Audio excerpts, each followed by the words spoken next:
YouTube, how you doing? Welcome back to the channel. It is April 22nd. We got ourselves 3 NBA playoff games to get into tonight.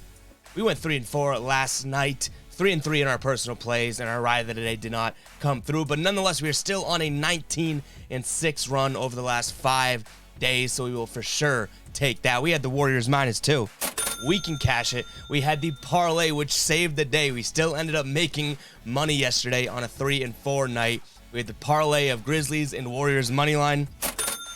Man, the Grizzlies come back from, I think, 30-something to 9 in the fourth quarter. They went on a run there. The Grizzlies come back to win that game for us. And then we had Draymond's under in rebounds there, 7.5. We can cash it. And then the rest were a bunch of L's to the forehead. Reggie Bullock, under 4.5 rebounds. No. D'Angelo Russell, we had his under in points and rebounds. Turns out he had a decent night. Both of those were losses. And then our ride of the day came very, very close. We had Javier coming in here with the ride of the day of Jordan Poole, over 3.5 rebounds. I hate to drop the womp here because he finished with 3 rebounds, 1 more board, and we would have cashed this and had an even more positive night. But yeah, thank God for just some, taking that parlay and the Grizzlies coming back there, because at least we're up a little bit unit-wise on the night there. But again, record-wise, 3-4, not the best, even if we didn't include the ride of the day, which you guys know if I place it, I include it. If we didn't include the ride of the day, we were 3-3 there, which does nothing for the record overall. And we're nearing the end of April. That's when we can recap how we've done this season, how we've done in April, and I do really like those videos. But yeah, 3-4 yesterday. We got 3 games on the NBA slate tonight. Before we get into it, guys, I'm going to ask you guys to please, you guys know I always beg of you guys, but please hit that subscribe button. We're approaching 10,000 subscribers. We got an awesome giveaway for you guys when we do hit 10,000 subscribers. I'm very excited for that, and I'll announce it pretty soon once we get a little bit closer. But yeah, run up that subscribe button, like button, everything like that. If you do want a chance to be shouted out in the next video, just like Javier was today, use hashtag ride of the day. Give me a play. It can be a game pick, it can be a player prop. I'm jumping on board with 1 pick in the comments tonight, and you guys will get a shout out, win or loss, in the next video. So it better be a good one. I'm putting my money where your mouth is. But let's jump into the slate here, guys, and we have a couple things, some housekeeping things, but we'll mention those throughout the video. Let's get to the goods here. We're starting it off with the Hawks hosting the Miami Heat here. This Heat team has looked very good. They won the first game 115-91.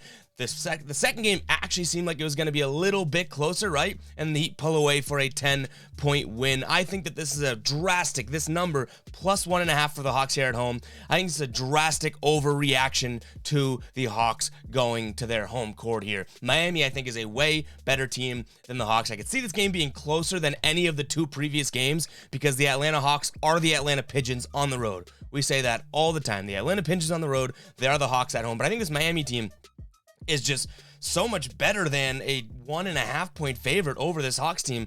Maybe I'm missing something here, but this is a series that I could see potentially being a sweep or a gentleman's sweep. I don't know if this is the game they pull it out. I think everything we've seen in the series so far tells us to continue to bet Miami, and that almost makes me want to take Atlanta, but we're betting smart here. We're going with the trends. Miami 8-1 against the spread in their last 9 games, 5-1 in their last 6 games against Atlanta against the spread, and 4-1 against the spread in the last 5 games this season here in Atlanta.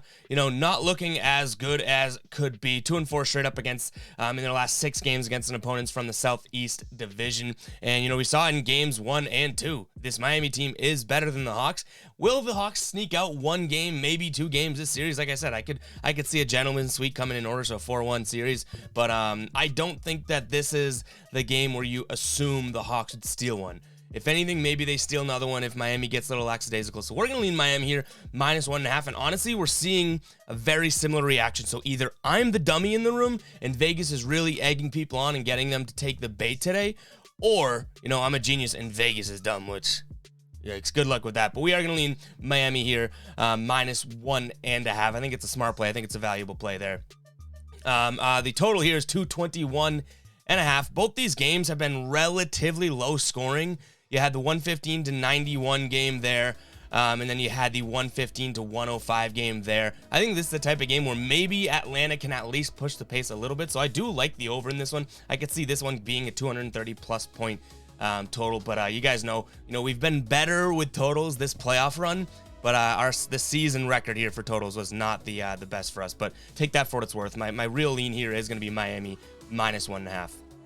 Next up, we have the Chicago Bulls, 2.5-point underdogs here at home.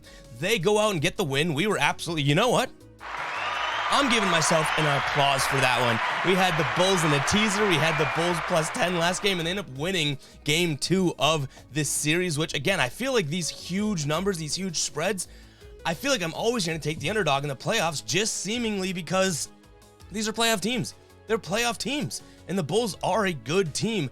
And Chris Middleton is out. Hill is out. Bobby Portis is a little banged up. Looks like he's probable. But for Chicago here, no new injuries to note. This Bulls team has kept it close in terms of last game, but I think you are getting a pretty valuable number on the Bucks here. They're going to come out firing this game. Obviously no Middleton, that's going to hurt, but you still have one of the best players in the world in Giannis. I like the Bucks here -2.5. Don't love, I'll be completely transparent with you guys, don't love the idea that we're looking at 2 road favorites so far tonight. That's when I say, am I smarter than Vegas, or is Vegas about to sucker punch me in the face?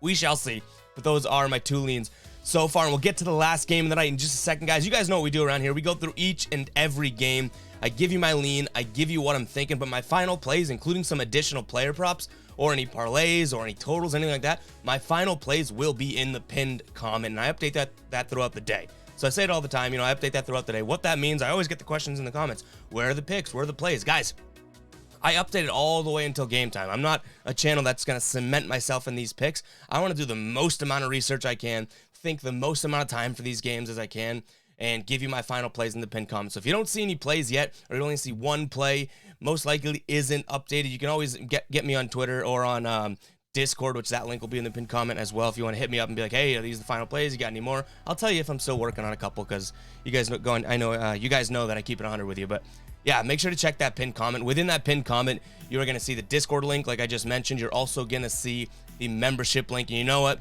Why don't we cut this off? We're all over the place right now anyways. Let's jump into it. You're going to see the membership link, and that is for the ballers here. The ballers are the true riders and supporters of the channel. $2.99 a month gets you a badge next to your name, get you some custom emojis you can use, some priority access to comments, videos, perks on the channel.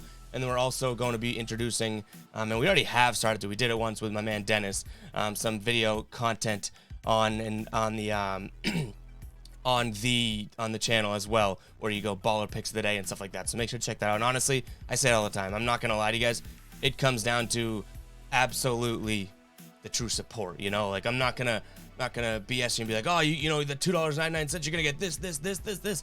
You get all that. But I think the real thing comes from the heart and being like, you know what, thank you for the support. Like, that's what I want to share with you guys. So that's a thank you there. But let's give some shout outs here, because we got a couple ballers that look like they have, upped in the ranks here.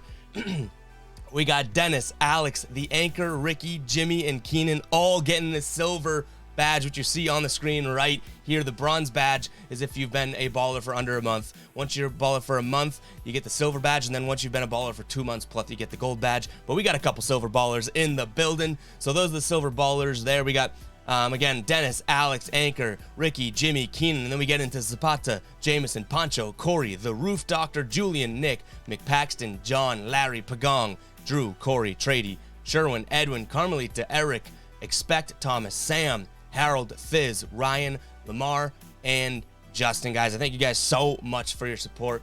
Truly does mean a lot. And I feel like I say in all these videos, like, people are like, oh, why do you spend so much time saying thank you? And I say this a lot, so it's probably like a broken record here, but I'm telling you, why wouldn't I say thank you for you guys putting me in the position that I'm in? So shout out to the ballers. I truly do appreciate it. But let's get to the last game of the night. And this is another one where I am either falling into the trap or Vegas is overreacting here. But we got the Pelicans getting a big win last time out, 125-114, evening up the series. They are 1.5 point dogs here at home, and this is almost the simplest game on the slate for me. I know D-Book looks like he's not going to play, right? But this game, I think Chris Paul and company really want to. This is the type of game where you trust a guy like Chris Paul to bring all of his, and there's other experienced guys in that team too that I guess we won't, aren't given enough credit for. But Chris Paul for sure, I think 1.5 points here. I think that he gets this team to at least get a win by a bucket or so. So I'm going to be leaning Phoenix here, -1.5 points. And again, it could be an overreaction by Vegas. It could be because their best, I wouldn't even say arguably, their best player is injured, just like the Bucks game too, right? They have a key piece out, but I still think that this line just went way too low. I think they're still the better team, even without those guys like Middleton in the Bucks game and Booker in the Suns game. But keep an eye on the injury report. You know, crazier things have happened in the playoffs where we think a guy's not playing, and all of a sudden he does play. So keep an eye on that injury report. But I'm gonna lean Phoenix in this one. Total is 216.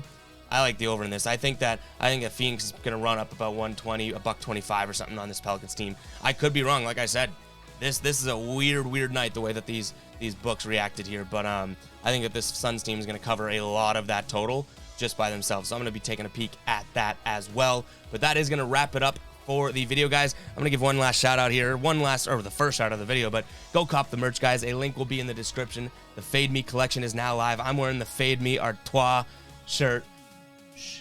You might know what it looks like, maybe some brand, maybe something like that. In the little fine text, it says, "Don't fear the under," because you know that we've been cashing unders this season on player props, which is crazy. But speaking of player props, make sure to keep an eye on the pinned comment. All player props and my explanation will be on the Discord. I'll give you the player prop. If you want to ride blindly, I'll give you the player prop, excuse me, in the pinned comment. But my explanation and rationale behind that will be explained in the Discord in the final plays section, because obviously my against the spread leans here. I kind of give my synopsis of why I like that game, so I can just tell you guys what the final plays are. But any player props I expand upon in the Discord, so make sure to check that out. But let's keep making some money here. Yesterday we had a bad record night, 3-4 last night, but we hit a parlay plus 250 odds or 220 odds. Excuse me, the throat's fading fast, and we were able to cash last night, get up in the unit column. So let's keep that going. We're still on a decent run here, and this playoffs have been fun so far. But guys, it's gonna wrap it up for the video. Make sure to check out that ride of the day. Use hashtag ride of the day, give me a play, and we will catch you guys in the next video. As always, peace out.